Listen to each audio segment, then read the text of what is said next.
Motion a second. All in favor? Aye. Aye. Motion carries. All right, audience comments. We have anyone in the audience who'd like to make a comment? Please step to the lectern. There's nobody here. Anybody online? Seeing any? Please raise your hand. Not seeing anyone. We can move on to old business, general manager report. George. All right, thank you, Commissioner. Good afternoon. Hello? Oh, what happened? No, hello. We said hello. They spilled water. Okay. Oh, no. You sound startled. Sorry. If I wake up, let me know. Thank you. I'll update on a couple of items and then Mike Fox is going to help me.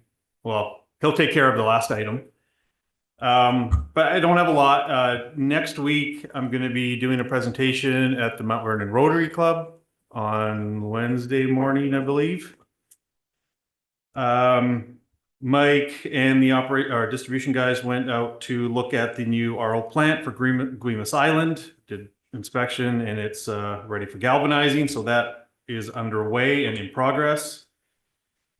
Reminder of our cybersecurity awareness training, and hopefully everybody's been doing that, right? Everybody's nodding. Some people aren't nodding. All right, please remember to complete your training. Let's see, in HR, bargaining is continuing with our customer service group for a new contract. And those are the kind of routine and other items to talk about. And probably need nothing, or any questions on that before I get to the next item? Nope, not for me, Joe. Nope. So last week, we made mention of this, but we're doing an investigation on the Cedar Woolley transmission line. And so Mike is going to share some information that we have. Yeah, I'll just talk loud as I get the mouse to work over there. I'll just try to do it from here. I'll try not to go on a bunch of rabbit holes and rambling on here. But do you have video? Let's see if it'll work. Okay, all right.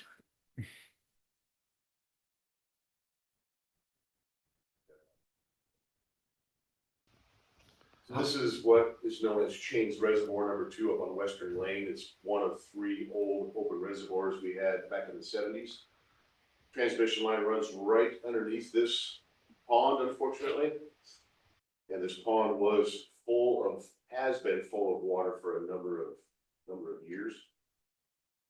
So what we have decided to do the last couple of years is just proactively thinking, if there was an issue underneath this line, underneath this water, we should probably start draining it down and start doing some investigation.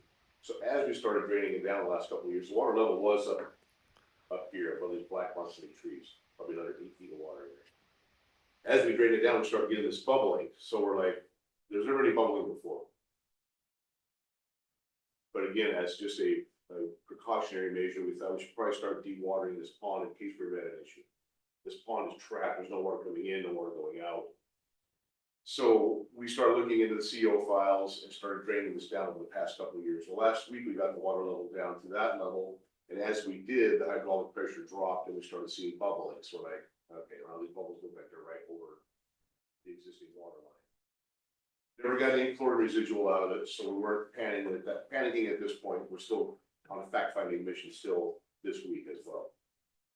So we started looking at the CO files and looking at pictures and how that pipe was put in. And it was put in a rock bed, basically, that drilled a trench. You're basically looking at the pond back in the day. So they're drilling the base of the reservoir for the pipe installation. So I got us looking at the profiles and how deep the pipe was laid, and the pipe was basically laid in rock, probably 8 feet underneath the bottom of the 8 feet under the bottom of the existing reservoir. If you look at this hill in the background, that is the existing dam that let's just say if you were looking from the south, the bubbling water is probably in this area here. And this concrete cylinder pipe was put in the 69, and it's poured in concrete to the spring line right here. So it's pretty deep, and it was drilled down in through this broken rock. So then we started looking at all these files, and starts making us even more nervous because of where it's laid. And back then, I don't think they had best practices on how they buried the lines. You can see the concrete cylinder pipe right there. And you can see a guy and a cat walking right on top of it, backfilling it. And we're assuming probably some of the same stuff that got dug out and went right back on top of it. So anyway, the last few days we've been up there in the last week doing some more fact finding and draining the water down. You can see how deep it is for these guys in the trench. How deep that pipe is laid in certain areas.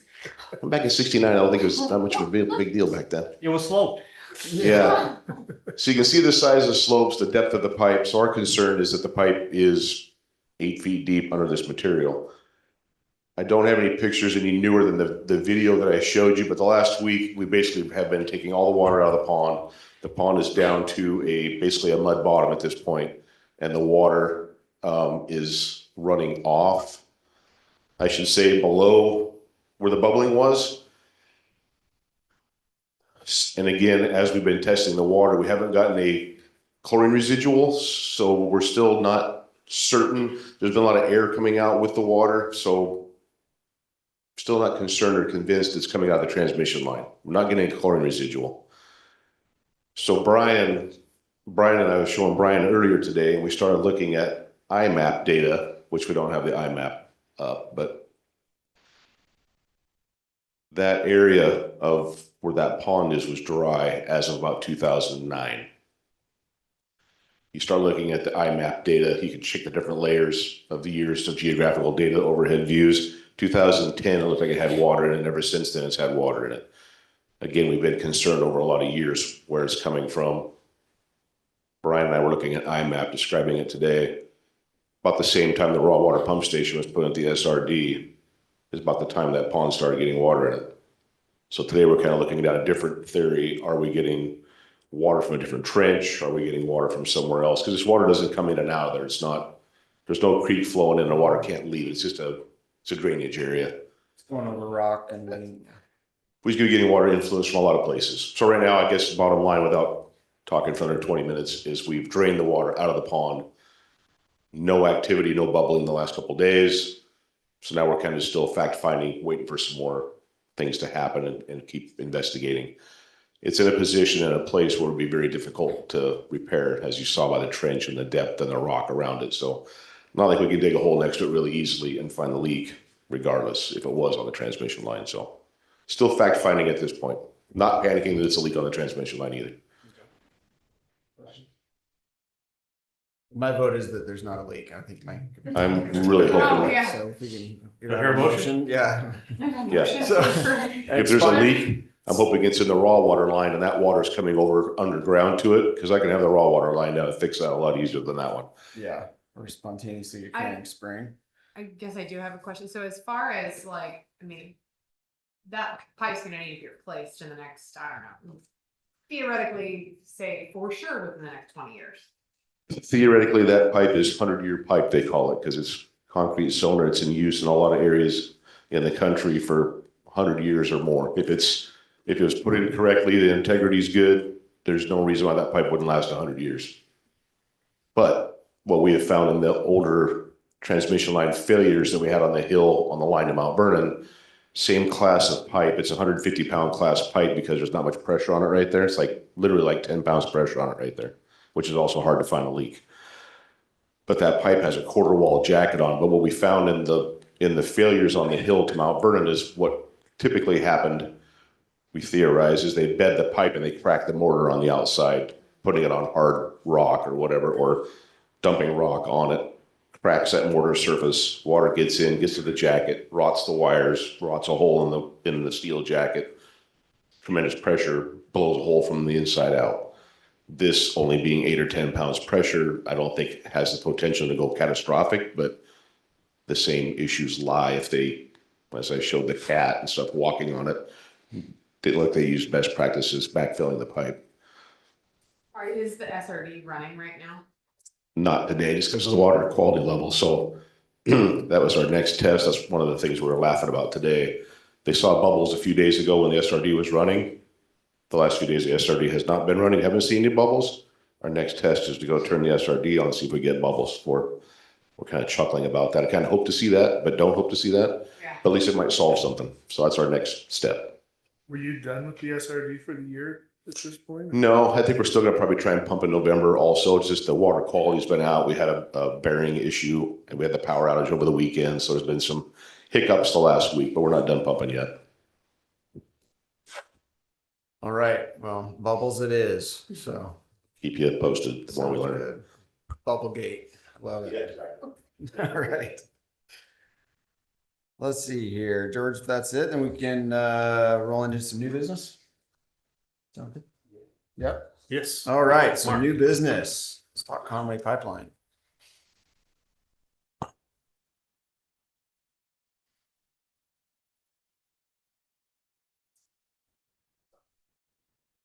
Yeah, so this project, we covered it a little bit in last week's capital improvement plan. This is to essentially get the backbone of our network, of our pipe network, down to the agricultural land on Fur Island, where we've done previous improvements and we've been kind of creating this backbone through the years. One thing that we changed recently was when we put the budget memo together, the draft budget was not complete. Now that it is, there's a little discrepancy in the project budget. So these are revised numbers, I think that you see. Can you bring those up, Shannon? Basically, on the draft budget, we have 125,000 in 2025. 750 in 2026, and then 2.5 million in 2027 for construction. And the total of that is 3.4 million, not 3,250,000. So basically we had left off that 125,000 that was in 2025. We do want to pull that forward and retain that as part of the project budget. Yeah, and there's included as a just a scope and a schedule and a map of where we're intending to improve the capacity. So we are looking for a recommendation to award this contract. We did get quite a few proposals. And it was interesting. RH2, I don't think RH2 was anyone's top pick. RH2 was everybody's second pick. So just based on that, they averaged out to the top, and we've worked with them before, and we're happy that they are doing this work as well. Project, sorry. So this project in particular is the main purpose is to upsize the zones within the downtown area itself. Is that? It's really to provide capacity for the backbone all the way around. The district benefits from it. So we talked about the part on the Skagit River, the north crossing. Yeah, the crossing at the west side that we're leaving open right now. If that crossing is closed, we can take water from the north part of our service area and bring it all the way around to the south part. So it really creates this redundancy.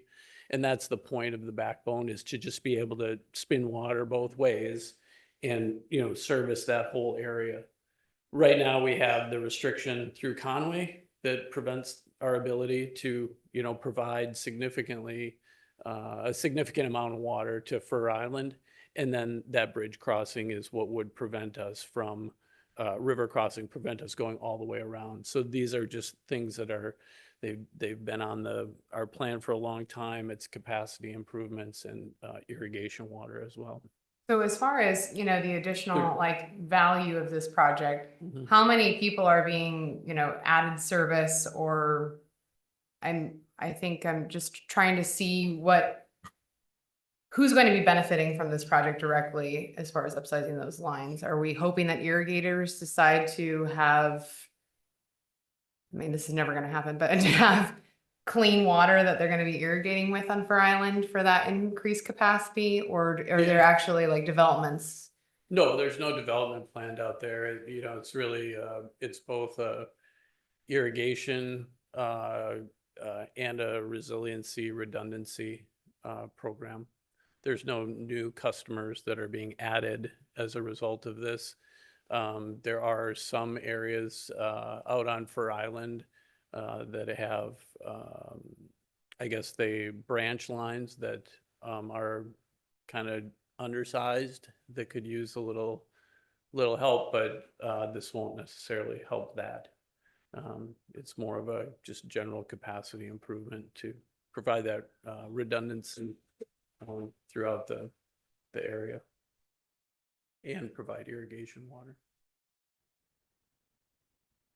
Right now we have to restrict those farmers who want to pull water off of the 14-inch line we put in for Island because there isn't capacity. The pressure drops, the capacity drop, the flow through Conway drops, everything. The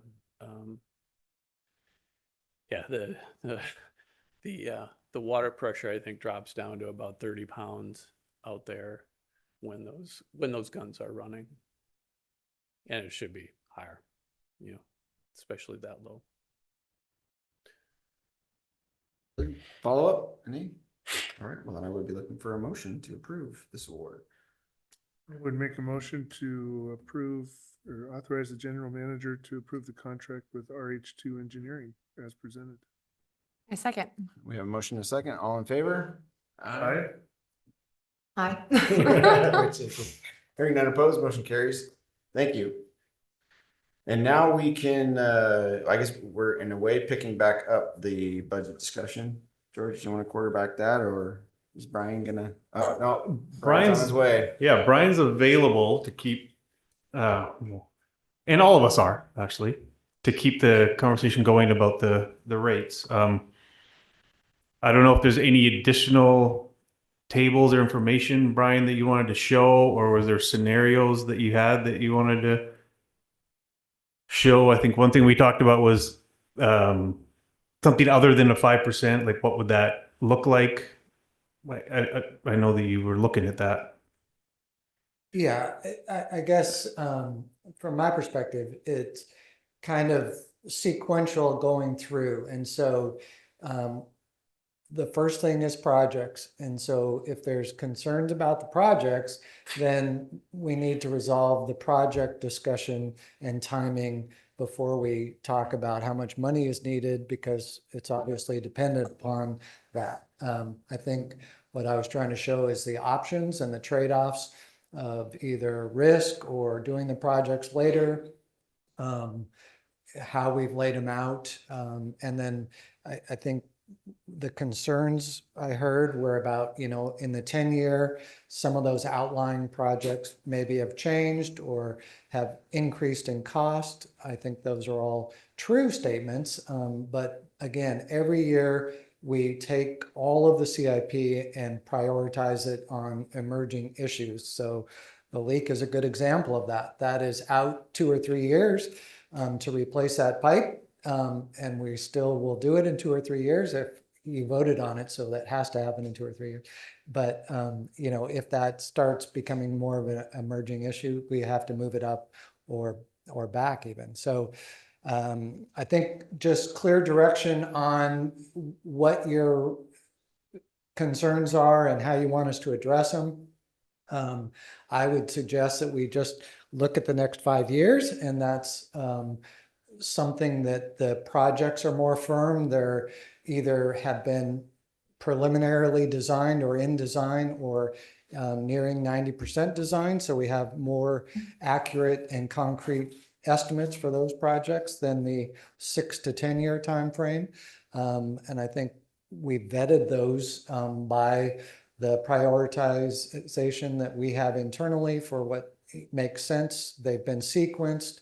I think we could talk more if you think there's projects that don't need to happen on there, that is another discussion that engineering and we can have with you.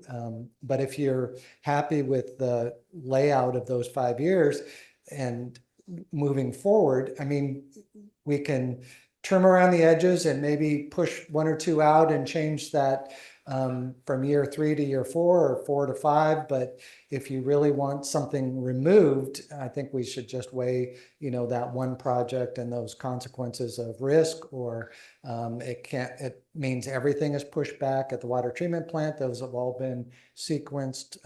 And there's been a lot of talk at the study and the sequencing of the water treatment plant. If we're in agreement on the 5 years, then I would say, let's talk specifics about rate. And if you don't want to have the rates increase, then we need to add some borrowing.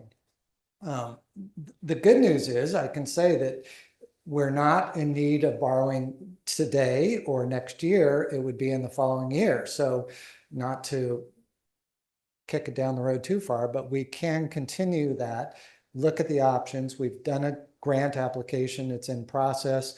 It's going to be, 6 months before we have the answer to that, but we can continue to move forward with the schedule that we have, knowing that we're going to get a grant, we can borrow money, there's loans, and then we can just concentrate on the rate. The rates we can do, we've done 5%. I think it has merit to continue with a steady rate increase each year. If you don't want to do 5, we can do less, but that just means that then we're more dependent on something else happening. Either a project needs to come off and or we need to borrow money. During that 5-year window, though, I think we're looking at $5 million or less. We don't need a lot of money. And we would borrow strategically based on the time that we actually need it. So the effort that goes into a loan application or borrowing money is somewhat project dependent and the size. So we don't want to go just borrow money to do a $1 million pipe replacement. It's going to score low.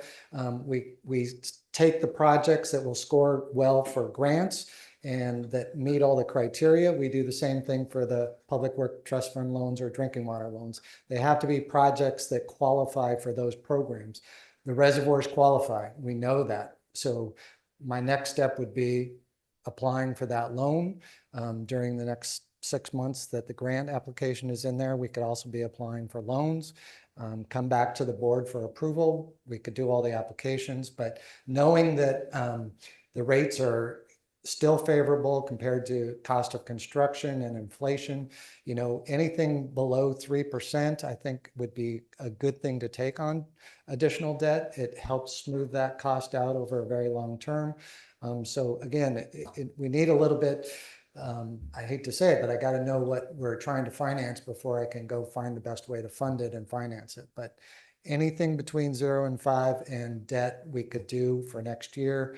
Our goal was to do a slow, consistent, at least CPI, which is 3.7 or 3. That keeps our cost consistent with inflation, or at least, on the same track. And then we could wait. We were asking for a multi-year rate approval, but if you would like to wait and do that after we have grant confirmation or denial or a loan confirmation, then we could do that. All of those are options, but we kind of need to have more direction. All right, discussion. Well, I think consistency is good, and what we saw that went on for the 15 to 20 years prior than all of us here. I think there was one year was a 37 or something in there too. But I think, I'm comfortable keeping it at the 5%. I think when that rate study was presented to us in 2019, if I remember right, it did call for continued first 5 years. We committed to the 5%, but what was presented at that time was really a 10-year rate study that showed the 5-year or the 5% for the next 5 years as well. With the idea that it be revisited. And I think what's gone on since 2019, to me, makes the case to continue with the 5%, at least for now. I still want to make sure that we all agree on the expenditures that are being put forward in the CIP. I'm a little leery of planning a $30 million year in 2027. That year in particular is I'm very gun shy to that, trying to do that many projects in 1 year. I don't like it.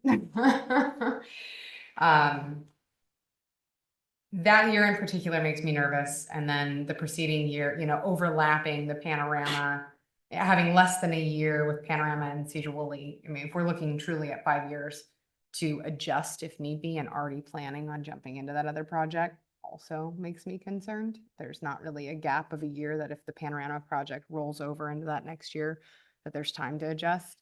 And I know that this is going to be ever evolving.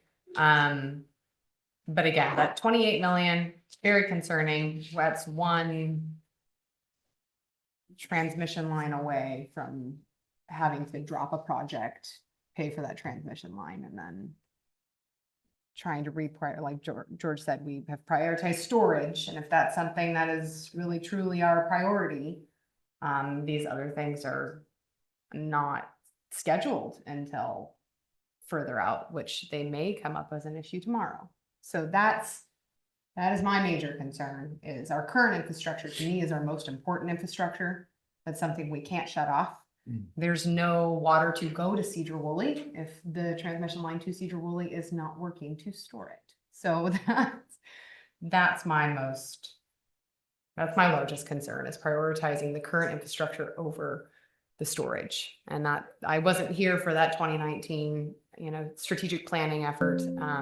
I do understand storage is important, but I believe that your existing infrastructure to ensure that there's no disruption in service is the most important. Mark, what say you? Talk about specific projects in time. You want, this is what the project. Okay, thank you. Yeah, so I think really the storage analysis and the standby storage and the deficiencies that are in Cedar Woolley came out of our water system plan. And as part of the capacity analysis, we have to look at all of our capacities and our storage throughout our system. We do our growth projections, et cetera. And what we saw, even first, when we went through it, we applied our normal design standard. We had a couple different standards as far as like 800 gallons per service connection, and then it was, I think, 400 gallons per ERU. At those rates, we were well beyond our storage capacity. We were deficient in storage throughout the district in a lot of areas. Recognizing that, we said, okay, well, what can we back this down to so that we have time to move forward and put some standby storage back in our system. And so we went down to the minimums, 300 gallons per ERU for a dead end, basically a single service tank. And then where there's redundancy, we have 200 gallons per ERU. And with using those numbers, we were about equal at in the Cedar Woolley area. I don't know exactly what the numbers are off the top of my head, but we had a standby storage problem in Cedar Woolley. The two tanks that we had proposed, we had Panorama and the Cedar Woolley tank. They both do the same thing, essentially, for our system. One is more attractive to Cedar Woolley because the water's over that side, on that side. I think that despite even if the tank weren't on the Cedar Woolley side, we do have the ability to pump water around the Skagit River, come down the new transmission line up and around, just like it goes both ways. It's kind of like a backbone on our transmission line. So there is still water able to get to the Cedar Woolley side in the event that the crossing goes down.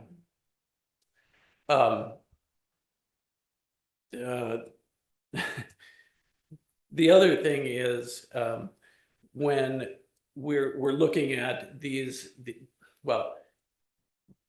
other motive for these two projects in particular is they put water at nearly the highest point in our water system. The panorama tank in particular does put water at the highest point in our system, and it's gravity all the way down.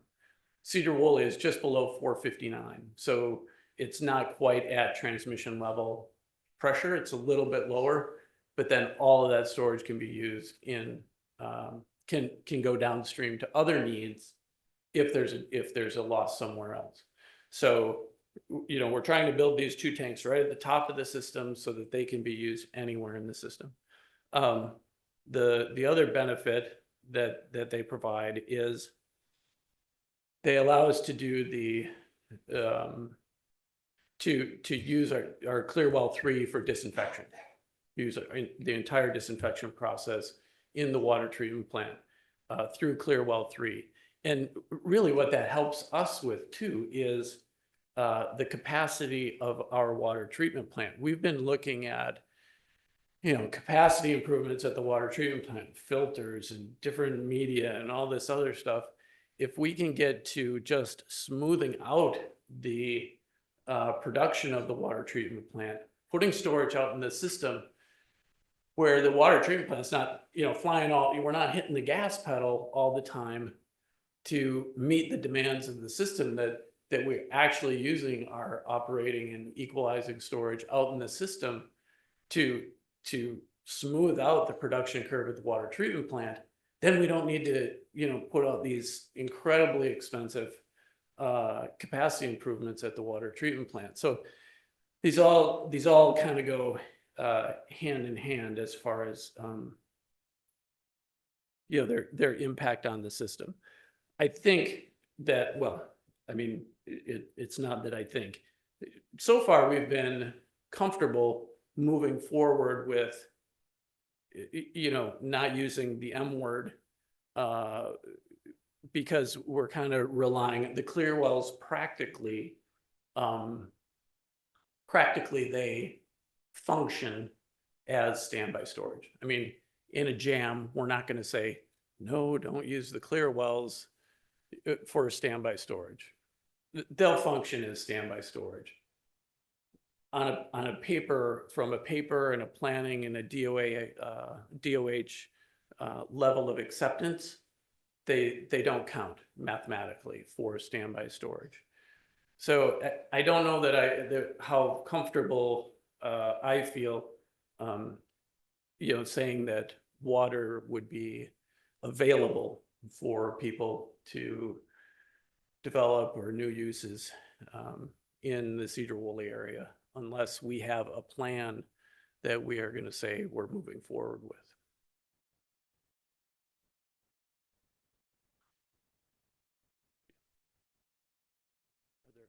Follow. I guess Sorry. just the concern that got us into this pinch was utilizing the Clearwell storage as available, developable water that practice may not have been most optimal. What's that? Using Clearwell storage to accounting wise, Right. to not show that there was a need earlier Yes. on. Yeah, 'Cause that that's is- kind of what got me there is being new to the process when we dove into this. My mindset was, so there's a deficiency. These infrastructure improvements will mitigate the deficiency, and so therefore it's as you said before, it's investing in existing infrastructure. We're just getting to basic, and I'm constantly reminded of something that a veteran commissioner told me, and that's that to remember that we are responsible for the delivery of safe and reliable water. and it comes at a cost. And so that's kind of what has brought me into this, is that it's not that it's not safe, or it's certainly not cheap, but at the same time, when I hear deficiencies, I get concerned. And whereas these projects are meeting those deficiencies, if that's, and I talk about the Fred Meyer parking lot conversations, right? Where we did, for the people who want to know why the rates have gone up, it's because there was an existing deficiency that we remedied. And that's basically been the answer for every infrastructure project so far, with the exception of our building. And all of this is expensive, and but what I've been thinking about, as I've been listening to the discussions is, what if you could go back, 20 years, would you take 40 million out of the budget? Because the transmission line would have been completed. I don't know how long we've been asking for the generator up at the water treatment plant. The power up there has been deficient for a number of years, and we've been limping that along. So these are big things, and I don't know that the ability to smooth that out, employ asset management and replace infrastructure when it needs to happen, is pretty important, so that you don't have those spikes. But that's not always practical too. So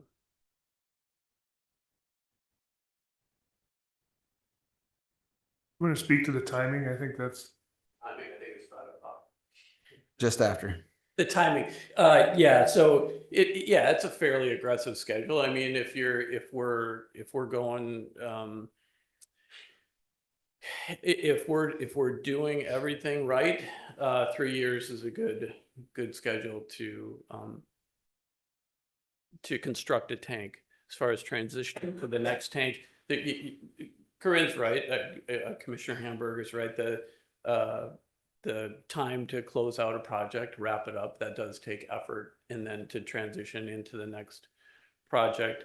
I think here we have, kind of some starts on these projects and some ideas.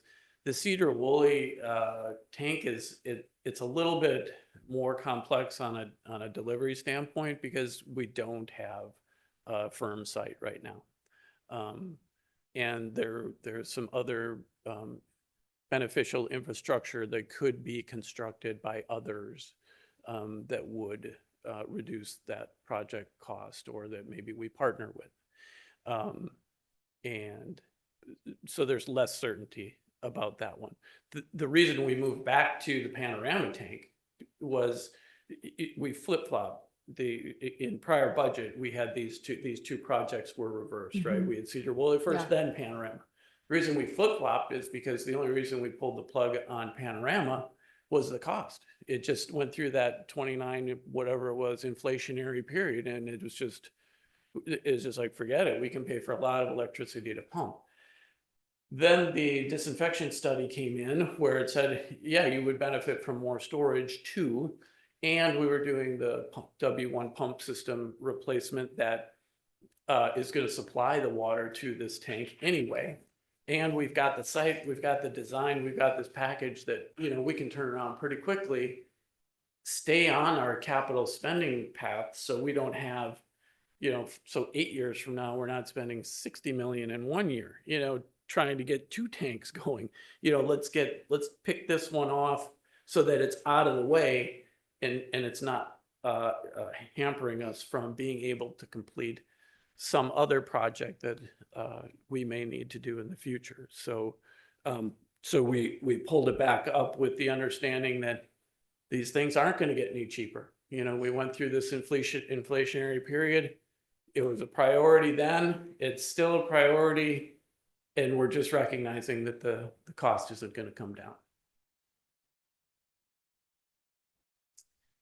So and maybe this is a question for Brian, is as we look at, just to kind of piggyback off what Commissioner Hamburg said, a $28 million, was it 2029 or 27? 27.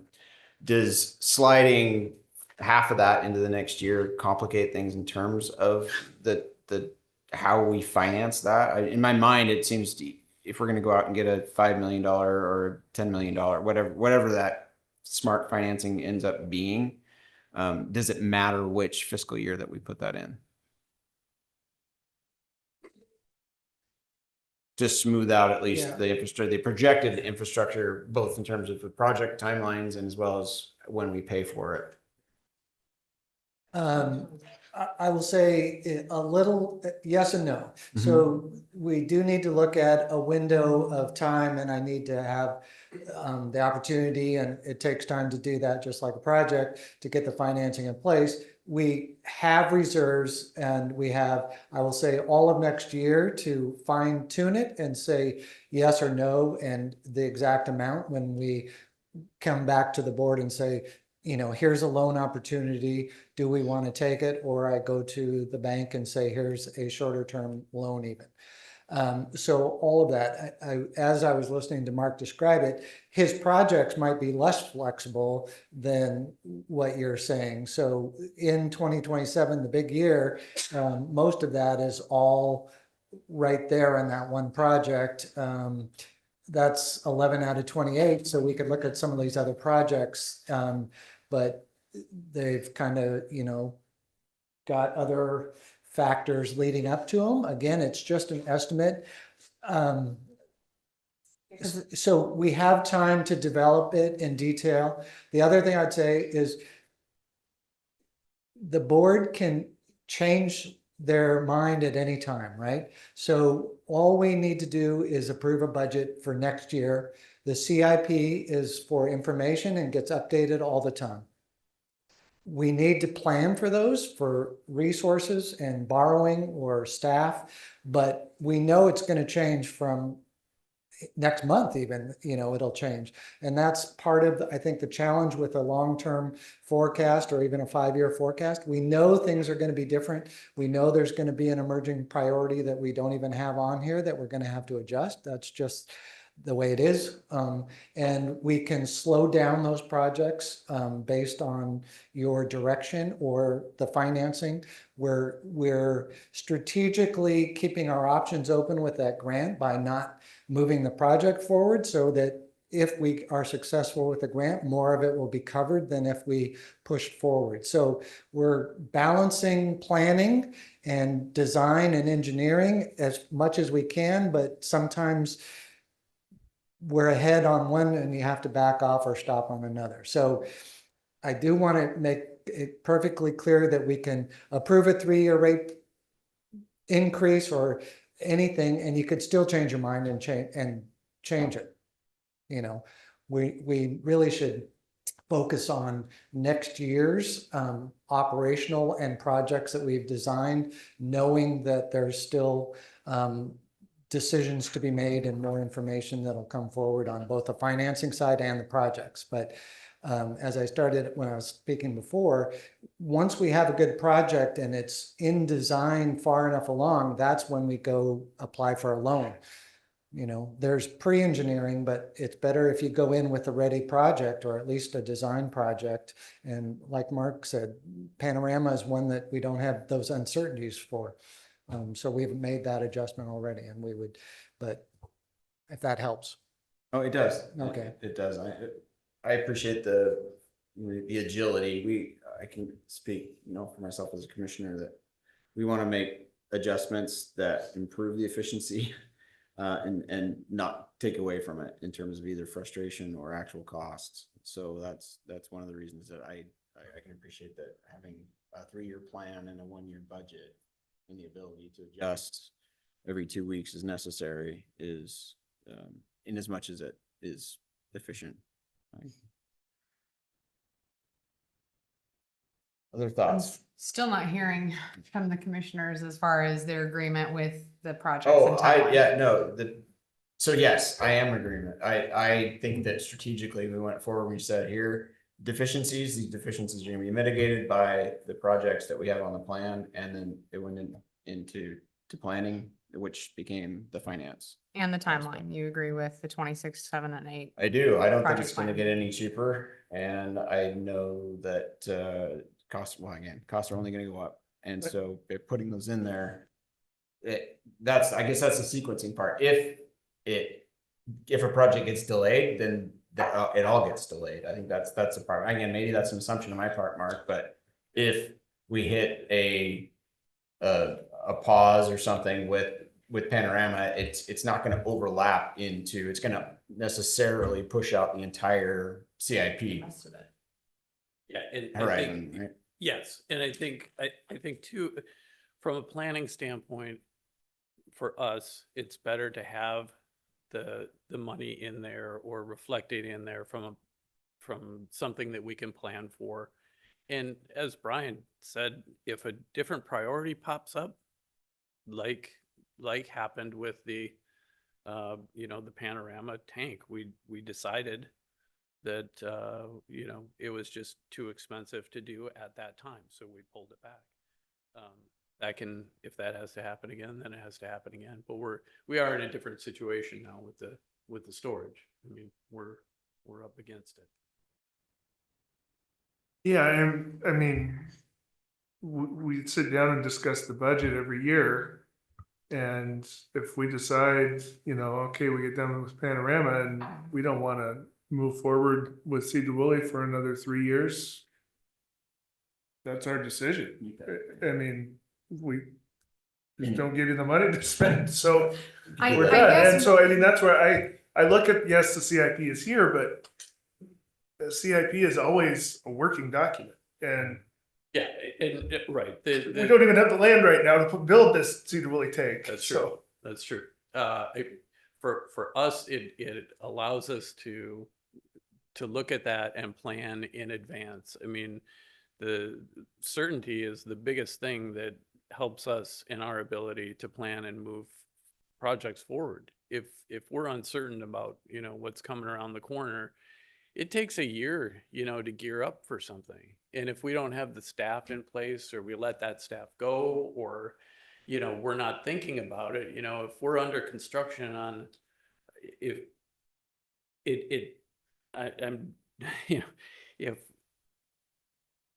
it's just better for us to know when that project is coming in, and that we can move right from one tank to the next and get those in there. So question on Is some, it aggressive? Yeah, it's aggressive. so a question on some of the pipeline replacement plan projects, just like the Conway pipeline that we just approved for design. That one, how urgent is that? I mean, like we were talking about urgency and bang for your buck and long-term. I mean, yes, we just approved for design, but that doesn't necessarily mean that we're going to approve to build. So when we look at those projects, is there a, priority of severity or, like you said, the M word, right? Nobody wants to talk about the moratorium word, but really Cedar Woolley is in a situation where that could be imposed at this point. And what I would like to see, is when we, because I do fully support the Panorama, I mean, getting us out of gaseous chlorine, long-term benefits and benefits, like you said, and making, as an operator, having a level playing field at your plant makes a huge, huge difference as far as, I mean, A, you have a reservoir, which is great, but B, production is huge. So there's multi-benefits with the Panorama tank. But projects like the Conway pipeline, being able to push that out further, because I'm not hearing the urgency of spending $2.5 million to get additional water out to Conway or out to Fur Island, as opposed to Cedar Woolley being imposed with potentially. A deficiency over water pressure on Fur Island. Yeah, so that's kind of where I need to see that ability to press some of those projects out. It's not a pipeline replacement as far as failing infrastructure. It's more of a pressure zone and redundancy issue, right? So I would like to see that project pushed out past 29 at this point. Great to get designed. I think it still needs to get done, but I think that the tankage and filling other pipelines take So precedence. do you want to move it to 2029 with the construction of the Woolley tank? Yeah, and you're at 12.75 on total capital for that one. So that would move 2.5 from 27 to 2029, which would be 15 million. which would even that, I mean, that would help a little bit. And then are we thinking for the capacity project for the panorama, that 500,000, is that to ramp up this next year? And then it's really, really heavy in that second year. Are we thinking most of the construction is in the second and third years? Yeah, the design and permitting, the Permitting. okay. completion of the design, I mean, the design is complete, but just dusting off the documents and actually filing for permits would happen this year. We'd anticipate by bidding by the end of the year. Okay. And then as far as timing of obtaining funding, like you said, Brian, it does take some time to gather all, say we said we want to obtain a loan of 6 million or whatever $1 million for the panorama tank project, because that is the most urgent project of the ones on the list.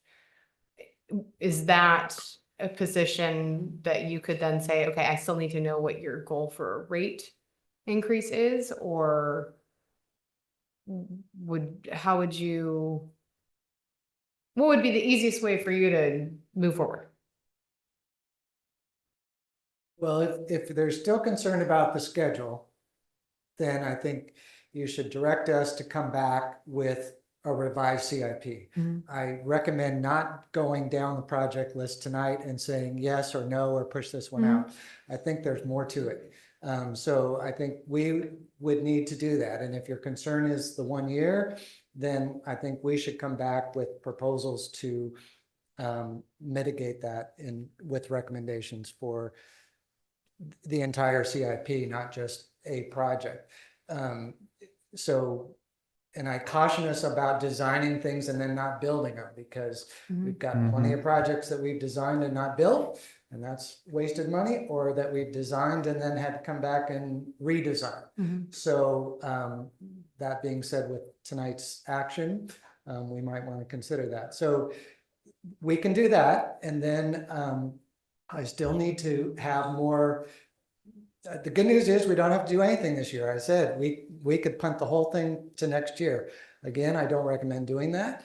I think we need to agree on a 1-year budget and a rate increase that reflects that 1-year budget, knowing that we'll have more discussions on the projects. Well, hopefully not the projects, the funding. And the funding was going to be contingent upon the grant application that we did, and that's at the federal level now, unfortunately. So the delays are going to add on to it. We're probably out to April or May of next year. So that would be one deadline, and I would come back.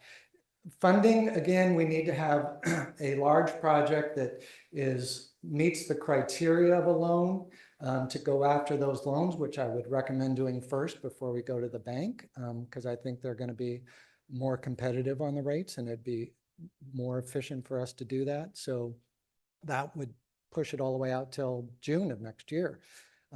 But if we had to make a decision, I could get you the cost and we could make that decision now, but I would recommend waiting until, I think rates are also going to trend down over the long term. So we don't need money next year. We do need to have decisions next year to have it in place before we go on with bidding that project. We can't go forward bidding it until we have a funding mechanism for that project or the projects coming up. So I would just add one thing to what Brian is saying. So if there's a concern about one specific year in funding, we can go back, revise the CIP, come back and address it. But, and that's what we'll do, and look at the bottom line and try and smooth that out or move stuff around. But that's going to be something that we talk about. But if the board has no intent on awarding the construction contract for Conway, I would go back and we don't need to spend our resources managing that design right now. I would suggest just go back and retract your motion to award that contract, so we can then get our project managers to focus on something else. We don't need to spend our time and effort managing the design contract that we have no intention of building. I would retract that if I were you, if that's your intent. I think you need to discuss your intent. I am completely fine with retracting the award of Conway pipeline replacement project design contract. Yeah, I don't know. I'd have a little more discussion first. I was just looking at the age of the pipe down there, though. Everything's from the 60s. I mean, It's a you're right. redundancy. That's how I saw it. Redundancy and, but it's redundancy and age of the pipe that's all down there. That's what's Right crossing the now. bridges. Correct. So, Right now, it doesn't come up 60 years on old. our leak, as far as our leaks. Is it No. gonna come up? Yeah. I mean, we can throw a dart all over our system map and find old pipes that need to be replaced. And yes, this is replacing old infrastructure that will have to be replaced. It also provides these capacity improvements. I think too, it's easy to, the way we've organized our budget is we've kind of left the outward years fairly blank so that we can respond to what our GIS system and what our leak, what pipes are the most, have the most high priority. If I'm looking at 2029, we've got $6 million out there that's unaccounted for. That's at least three construction projects. And if we're going to put another one, we're going to slide the Conway project on top of that. That's a pretty big burden for our field crew. When we look at resources, it only takes, one person to be on a tank site. But if I've got 4 construction projects over the course of the year, that's 2 inspectors that are going to be moving around. And I just think it's going to be, those are going to be tough. I'd like to get through these tanks. And then as we're, coming out of the tank period, then we start going back into, let's focus on our pipe replacement projects. So if we can keep going with the Conway project, I would like to do that. Yeah, that's kind of how I got to where I was at on the Conway project. Is the redundancy, it's the resilience, it's that circle, closing the loop where we can in a way that I think is largely economical. It's certainly nothing is cheap, but to close the loop for that area, I think that's another one where we look for efficiencies. The bang for the buck is in creating that resilience. Wow. But I should clarify my comment. I was suggesting some action that the board could take. I don't recommend it, I guess. I'll go back to what Mark was saying. There's many different reasons for doing a project. Upsizing pipe, upsizing old pipe, upsizing or replacing crossings of bridges and rivers. Those are always a good idea. We're mitigating risk doing that. So you can retract if that's the intent. As I said earlier, we've thought through this whole plan and this program, managing resources, projects. There's multiple priorities. We have to balance all of them. I would still recommend doing this project. But if the board has no intent on funding the construction, then we should go back and just reassess what we're doing. I think the intent is more so to just smooth out those 2 years so that we don't have, I like to think of the feasibility of what you're actually going to be able to achieve. And $28 million of capital is very hard to achieve in 1 year. That is a lot. And I would like it to be reassessed for maybe a slightly more prolonged. I'm not saying that all these projects aren't valid and necessary. I just, like I said, that tank to tank year overlap maybe is a little aggressive trying to finish out that project. And again, that's not to say that things can't happen that fast, but those few years again being that high, just makes me nervous. So if it could be 27 especially. Yeah, just from a management philosophy, I guess, if you don't push, sometimes people come back a little bit. And it's funny that you say that, because in my mind, what I'm looking at, and I think, and to your point, Commissioner Hamburg, I like the idea of if something comes up, we can push or we can pile, right? We can push projects out or we can pile them higher and end up paying more. And if for 27, it's a little bit of a pile, and if we don't have the bandwidth or situation doesn't allow us to spend that pile, because it's a big pile. If we don't spend that, it flows into the next year anyway. But if we don't plan for it, then, and I think there can be efficiencies, I think. And again, assumptions on my part, correct me if I'm wrong, but the efficiency of lining up all those projects and getting permits so that we're not waiting on money because it's time value of that money that's not being spent, especially if it's a loan. I'd rather have it in the bank so that you have the budget. If you have the budget and the bandwidth, I expect it to get done. Mhm. So I guess what we're asking for is a commitment. the that bandwidth. you've got the bandwidth. I think that, is that not right? That's Yes, my I think that is question. really what Commissioner Hamburg is. That's what I'm can't- trying to get I at, is the bandwidth. I can't tell you 100% if the bandwidth is there. Right. I love the challenge. I mean, I like that. I like it when people say you're not gonna get that done, and I try to get it done. I think too, though, that, you know, when we are looking at these things, and I'm talking to George, and we're talking about staffing levels too, the construction of a tank is a different animal than a pipe. And when I'm looking at projects that somebody can, a position and a salary for somebody who's geared toward the mechanical construction end, that's different than an inspector who's doing the pipe replacement projects. And I want to either have that expertise for the period that I need it and then shed it, or have it transfer into maybe a design, or, you know, elevate to something else. But I want to use that resource while I have it. And it's difficult to find those people, you know, it's difficult to find a second Brandt or somebody that has that unique mechanical construction experience that we can just get the most out of for that period of time. And then we switch gears and do something else. But that's also why we're looking at the sequencing of these projects for the staff that's required, the specialized, the staff that can, you know, look at those projects and have really good knowledge and background with those. That's why they're also stacked that way. So I appreciate that, the idea that if you're planning for the bandwidth and you're asking us to plan for the budget, and then we meet together and the project gets done. Yeah.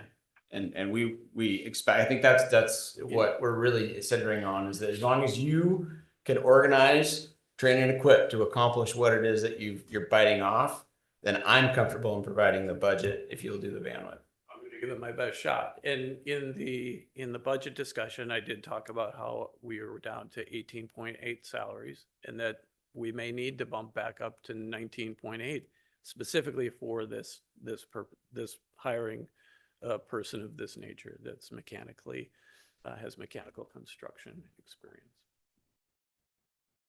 You know, one thing just about this whole conversation, just the economic times right now, I think we could be strategic about how we spend this money. I think we could be strategic about hiring. I don't think we have the same hiring and retainage issues that other agencies have in the county, even economically with contractors and doing projects. We could use this as an opportunity.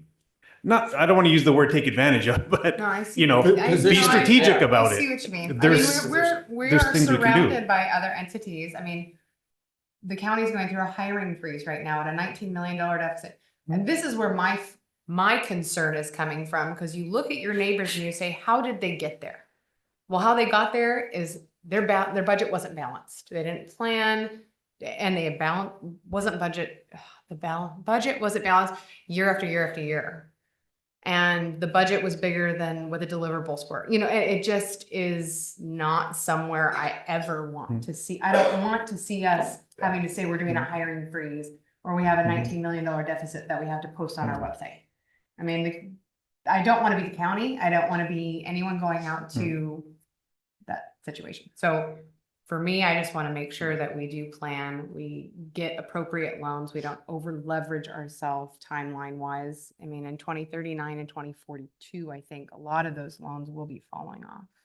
So our debt service will go down drastically at that point for sure, which will then open up another, $5 to $7 million per year. But that's still a ways out. I think Brian is a really good person to address that comment, since he used to work at a city, but we did have this conversation. We're different. We are very different. It's very different. We have the advantage of being strictly rate based. And so we can have a lot more control over our expenses and our expenditures and the debt. We don't have all the other expenses that the county has or a city has. And again, we don't worry about us getting into that issue. I think it's more a conversation about how can we be strategic. Unfortunately, while some other people are going through that, maybe the hiring contractors, Mark's heard from local contractors about doing pipe projects right now. It'd be a good time to get out and get some bid. So, And I would that go as factors far as- into this. Yeah, I'd go as Yeah. far as to say even from a manning perspective, not that we want to poach but we want to poach, right? We want the best and brightest here at the district, in the zealous interest of our ratepayers. Yes. If there are people who are, Having the flexibility to do that flexibility is to do huge. that, to take to orient to the opportunity, which is fancy talk for take advantage of other people's misfortunes. I again, as a citizen of Skagit County, it doesn't please me, but as a commissioner for the district, it certainly, I expect and appreciate that you're thinking in that direction. And if this budget buys you runway to do these projects and it's adequate, and I don't think nothing here is over-engineered or inflated. I think that's another assumption that I've made, and it's proven true and as long as I've been in the seat. So that's where I get my confidence from in the way the budget has been presented.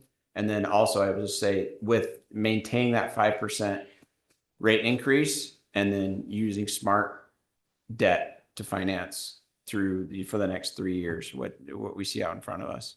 That's what I've landed on, and I reserve the right to change my mind. As it We're sits just right doing- now. We're just doing a Anytime. 1-year budget. Yeah, No, one but year. yeah, right, it is a 1 year. I'm right but- there with you right yeah. now. I think Yeah. move forward, I guess Yeah. my only thought is, are we planning on another meeting then next week? I was just going to ask you guys the same question. I think maybe an alternate, maybe just so everybody's a little more comfortable, maybe an alternate CIP. And maybe we can have a little more discussion, maybe that smooths that out a little bit so that we can get everybody up here on board with, What does an alternative look like? Yes. If we were to I do it? think that'd be- that's what we need. Or- Here's your. Yeah, show and not that we don't trust you, but if you show us your work on the return on capital and as well as the bandwidth and the opportunity, that's gonna. I think is that not what we're That, really trying to like you said, yeah. the foundation of a good decision moving forward, which we are all, and to be clear, the sense that I have is that the budget is fine. We want to feel better about the execution and it's not extra credit because we have to, ultimately we're on the hook for this. Yeah. So if you'll help us specifically for that return on capital and the CIP, meaning the deficiency, like hitting that deficiency mark from a return on capital is huge. It's huge. Yeah. Right, to be able to Absolutely. say, here's where the gaps are, and we've mapped them, and now we're going to gap them, and this is what's going to cost. And we're going to take a loan out to ensure that we can get it done because we have to get it done. Right, done. I mean, That's the whole program on Yeah. the back of a napkin. That's what we need. So. It can literally be a napkin. Smooth, just Yeah. maybe something that's a little It- more smooth out. Just, Yeah, that So avoids I- that. It's more push than pile. Right. Like, well, give us the push than pile. If we have the pile option, which is an expensive 27. What's a push option, and what will it cost us in terms of both capital and potential bandwidth? Because I know I've been there where you're on a team. It's like you've got a huge pile of projects. People get really excited about it. Retirements get pushed off because they want to see the project through. I would like to know that narrative, right? Okay. So just so for my, kind of clarity, the pipe replacement program, are we pretty good on that? Or are we we're just talking about like mostly I think it's water treatment comes down plant, to panorama, storage, right? Cedar Woolley storage? Yeah, I think the storage I- projects are really, Yeah, I feel like basically it's kind of the. because there's not, Sheet 2 stuff, starting with Yeah. the generator, because the other stuff's pipe replacement and mandated stuff, that we need to work on, so. Well, I think it's going to take us to figure out, yeah, whatever you got. I if mean, there's a whatever it is. priority and it needs to be pushed in order to flatten it, then that's what we come That's back what you with. gotta do. So you can see the difference. Well, yeah, I think that we've already recognized the need for the pipe replacement program. Like we're already trying to, smooth that replacement process out by ramping up the timeline that we have scheduled to ramp up into higher Oh, yeah, no, I think- replacement numbers that we're planning on that so that we can put projects together, get them permitted, get our staff, get the support from the crews that we need in order to keep all that moving. So that's kind of a program that's already there and moving forward. So then it's this capital, the water treatment plant and facilities, the tanks that I'm hopeful that's what we're talking about.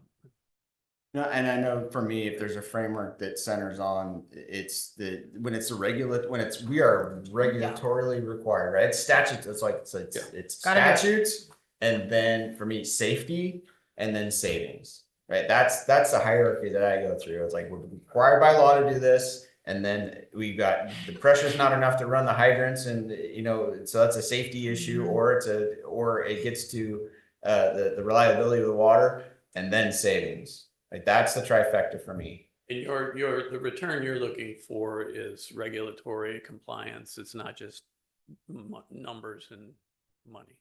Well, so yes, right, yeah, that's at the top, the regulatory. Like, if somebody's going to come in here and tell us that we're out of standards, Right. that's bad day for everybody. Okay. And then it's that safety, and they're Pretty close. yeah, in theory, Theory, statutes hopefully are they're very being driven close. for safety. But in practice, you can come to us and say, hey, the state minimum doesn't hit the safety requirement. Like, we could have this much storage, but it's still not going to drive, a 2-alarm fire in 3 parts, however that would be. I mean, I don't pretend to know, but. And I do support a 5% increase this year. I mean, I do not support us voting on a 3-year. Oh, no, yeah. Right now. I would like to see what happens with the grant funding and then determine if, what project are we going to try to get loans for, actually kind of get a little bit more solid of what our loan interest rate is. And then, if we are looking at additional FTEs, like, I would like that picture to be formed pretty solid for the next 3 to 4 years. So 7, 8, 9. And for me to feel comfortable with voting on a 7, 8, 9 increase. I would ideally, by this time next year, we would have 7, 8, 9 ironed out. And then say, let's vote on a rate increase for 7, 8, 9. I feel like as a commission, where we can create certainty for you, that's going to create I wanna- savings for yeah. all of us. Yeah. And correct me if I'm wrong, right? If I wanna that's the create case, certainty. then that is why I like to think out in those horizons, because there's enough uncertainty as it is. And so if it's based on revenue, which is functionally what you want to know, right? Well, and then, Are we going to fund this or not? And then we are tactically yeah, and then 2 weeks voting away on from a every decision of reversing it. 3-year increase when we are we already have the fund, just like with the last rate study that we did. We knew what projects were going to get done. We knew what funding and what debt we were going to acquire. I would like to have that sensation in 2027 and vote in a 3-year rate, 3 to 4 year rate increase. Brian, does that hold any weight when we go to get financing? The fact that we've adopted, say, a 3 or 4 year, 5-year rate plan? Yeah, so thanks for bringing that up. I was thinking the same thing. It's critical or very important if you're doing bonding, because you're going out and you're actually going to and selling bonds into the market. So that's like, if you've already voted for this, or you have a history of, even the history is important. So we've got, 6 years in a row, 7 years in a row of that history. So for the other loans, not so much. It's going to be based on the project and us showing that we actually do the project. So it's ready. It's 90% designed, or it's shovel ready is ideal.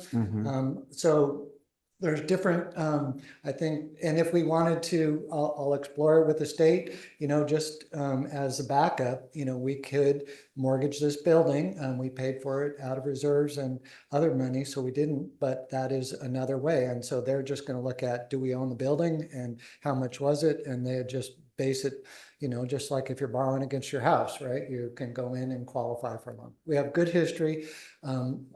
any financing that we do, I don't foresee any problems with it. I would also go back to our bank.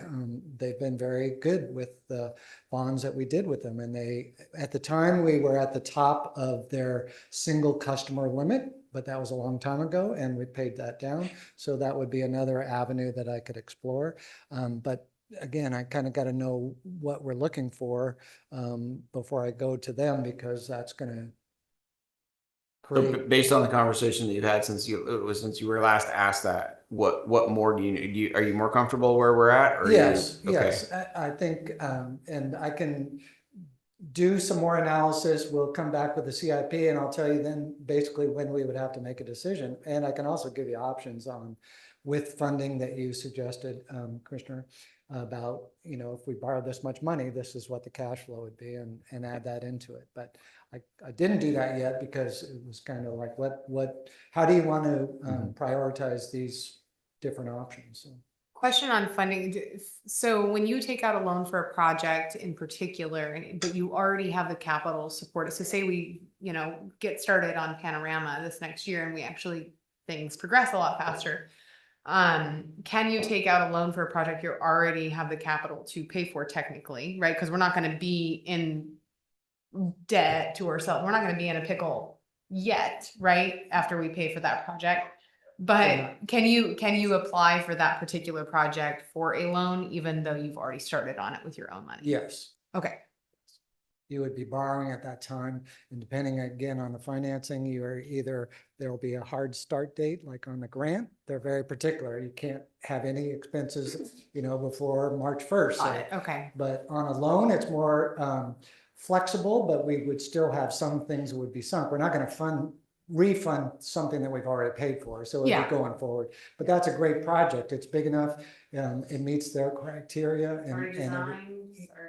Yeah. Yeah. And Brian, you are very good at your job, and I appreciate that. And I appreciate it when you bring us proposals when you can help us understand the trade-offs, because every single you described everything and the trade-offs, and then the better we understand, the better we understand the trade-offs, the better we can then, with more confidence, we can turn around and accept your proposal, or say this trade-off's not worth it for whatever reason that may or may not be apparent at the time. So I do appreciate that. And I think those trade-offs, and the same thing with Mark on the trade-offs for the projects, right? That's ultimately what it is. What trade-offs are we buying here by prolonging this project? And the more clear you can be on that, and speaking to my favorite engineers and finance professionals, the better it's going to be. The quicker this conversation will happen is if you can just highlight those trade-offs. Anything else? No. Thank you. We need to set a work session for next Tuesday then. Is 3 Okay. o'clock good? Yep. So, all right. I just nope. need to know what we're doing about Conway. Are we pausing? Yes, no, no, it's, It's all good. please No, proceed. they did Yeah, already correct. yeah, it's been approved. All right. Good. Thank you. All right, well, that was sporty. Thank you. Appreciate the everybody's, again, energy and transparency, and it's awesome. So, going through the packet, we've got the reservoir data in there. Any other commissioner comments? Commented out. I don't remember if I reported out on You're welcome. Waputa. No, It you was- haven't. It was pretty uneventful. The one thing that came up was, they're sending money aside for building repairs as their building is aging. Just as things come up, HVACs and whatnot, but they're gonna put 30,000 a year aside for it. And That's smart. then the question came up of how they would decide whether to tap their building reserve, or, so they didn't really have a threshold, so. That I think was something going ahead to the executive committee. That was about all the excitement out of the 2.5-hour meeting. Oh, Another meeting, that's and then a an email. lot Excellent. of information. All right, in that case, we will we will retire to an executive session to review the performance of a public employee per RCW 4231.10.1G. Anticipate 30 minutes, 20 minutes. 6:15. At 6:15, and no action to be taken.